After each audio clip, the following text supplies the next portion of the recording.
Hello hi అందరూ బాగున్నారా?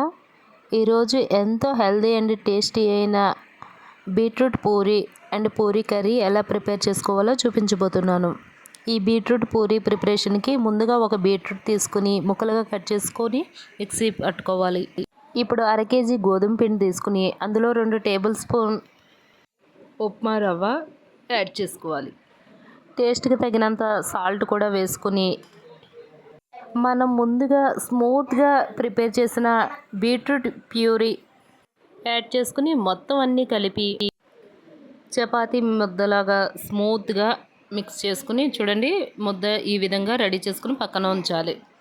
ఇప్పుడు పూరీ కర్రీ కోసం స్టవ్ మీద బాండీ పెట్టుకుని 2 టేబుల్ స్పూన్ల ఆయిల్ వేసి అర టేబుల్ స్పూన్ జీలకర్ర, అర టేబుల్ స్పూన్ ఆవాలు, 1 టేబుల్ స్పూన్ మినపప్పు, 4 ఎండుమిర్చి కట్ చేసి వేసుకోవాలి. ఇప్పుడు గుప్పెడు కరివేపాకు వేసి కొద్దిగా వేగిన తర్వాత కట్ చేసిన 3 ఆనియన్స్ ఈ విధంగా వేసి వేపుకోవాలి.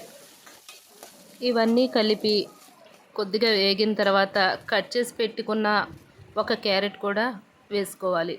ఇప్పుడు రుచికి తగినంత సాల్టు, అర టేబుల్ స్పూన్ పసుపు, కట్ చేసిన 4 పచ్చిమిర్చి వేసి మొత్తం కలిపి ఈ విధంగా వేపుకోవాలి. ఇవన్నీ ఒక 5 మినిట్స్ ఈ విధంగా వేగిన తర్వాత 1 గ్లాస్ వాటర్ వేసి ఉడకనివ్వాలి.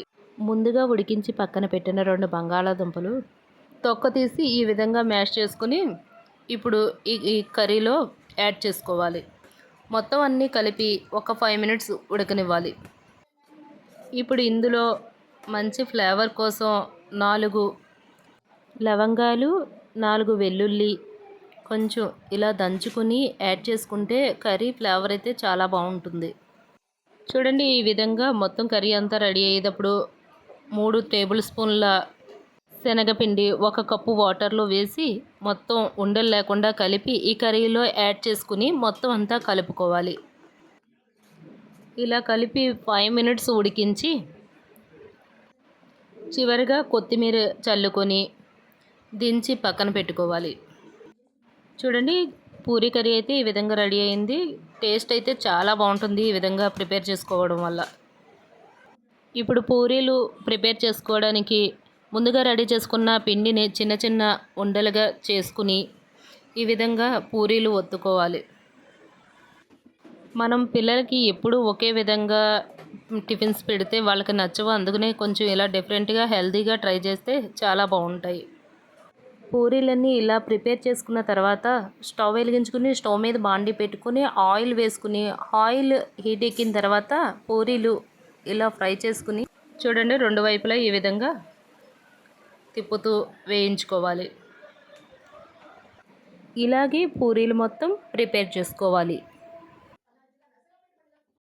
చూడండి ఫ్రెండ్స్, ఫైనల్గా ఎంతో టేస్టీ అండ్ హెల్తీగా బీట్రూట్ పూరి అండ్ కర్రీ నాకు ఈ విధంగా రెడీ అయిపోయింది. ఫ్రెండ్స్, ఈ బీట్రూట్ పూరి అండ్ కర్రీ మీకు కూడా నచ్చిందా? నచ్చితే లైక్ చేయండి, షేర్ చేయండి, సబ్స్క్రైబ్ చేసుకోండి. Thank you for watching friends.